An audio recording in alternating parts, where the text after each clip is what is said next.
It's some news straight from the shocker department. ESPN has disrespected the Minnesota Vikings in their latest NFL power rankings,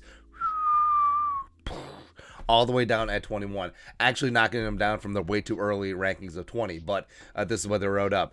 So they had the rankings as well as what their next offseason move should be. So the next offseason move for the Vikings, rebuild the secondary. At the moment, the Vikings are essentially down 3 stars from 2021. Patrick Peterson, Nickelback, Mackenzie Alexander are free agents, and safety Xavier Woods signed with the Panthers in free agency. Not big losses. Where, hey, I thought Patrick Peterson played fantastic last year, but I'm not gonna pay him $8 million again. Now, if he wants to come back for $2-3 million and some incentives, provide some leadership on what is going to be a fantastic defense, yes, I'm in. Mac, no, not so much. And Xavier Woods, whatever. It's possible the Vikings will promote backup safety Cameron Bynum into a more prominent role. Yes. But they'll also have to take into account that safety Harrison Smith is 33. The team has made a prominent addition to the secondary during free agency and will need to find more help in the draft. That was written by Kevin Seifert, who is certainly not Carl Gerbschmidt. We know that for sure. But they're sleeping on Nate Hairston. They're sleeping on Ty Smith coming back. But yeah, understandable. The Vikings do have some work to do in the secondary, especially as the draft approaches.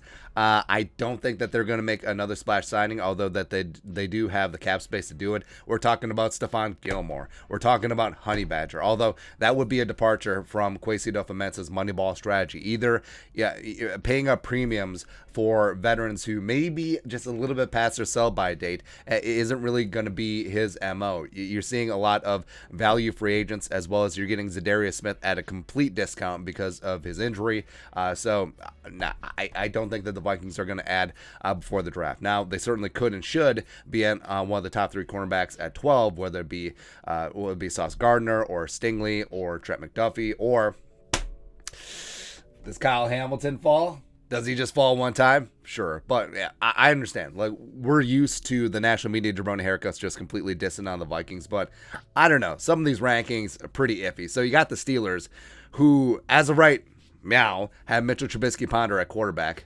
Okay, sure. They're ahead of the Vikings. The Eagles, respect, have 3 first-round picks. I do like Jalen Hurts. I think that they can get some things together. And, man, they're going to have a lot of talent infused into this team. Sucks. Cardinals. They lost Christian Kirk. Okay. 17 Dolphins. Wow. So I understand you sign Armstead and then you traded for Tyreek Hill, but I don't know, man. I don't know. It's still the Dolphins. I understand Mike McDaniel is seen as his wunderkind, but you also still have Tua. And even though you have the 2 best deep speed wide receivers in the league, or 2 of the best, you still have a guy who can't throw out of his shadow. So there you go. What else? 16 Browns. Well, who knows how long Deshaun is going to be suspended for? And there's even talk now from Andrew Berry, Kwesi Adofo-Mensah's mentor, even though he's like 7 years younger than Kwesi, of bringing back Baker to ride out Watson's suspension, which is that's just amazing, man. For all of that drama, it's so stupid. 15 Patriots, yes, respect. 14 Colts, okay, I could see it. Where it's a talented roster. Carson Wentz was definitely their Achilles heel last year. 2 years ago, they won 11 games, went to the playoffs with the corpse of Phillip Rivers. I think Matt Ryan is an upgrade over that year's Phillip Rivers. So okay, I understand that one.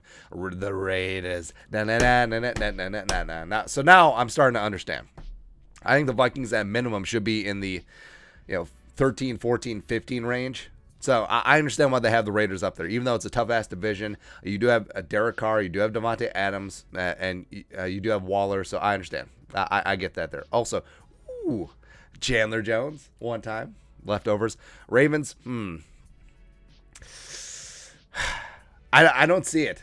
I don't see it. I think that the Lamar Jackson contract issues are coming to a head. I think the Ravens are not a talented team. I just do not think so. I would put the Vikings above the Ravens for sure. The Tennessee Titans, they got a lot of questions on that offensive line, and also a lot of questions with Tannehill, but, I mean, we're used to that, so we'll see.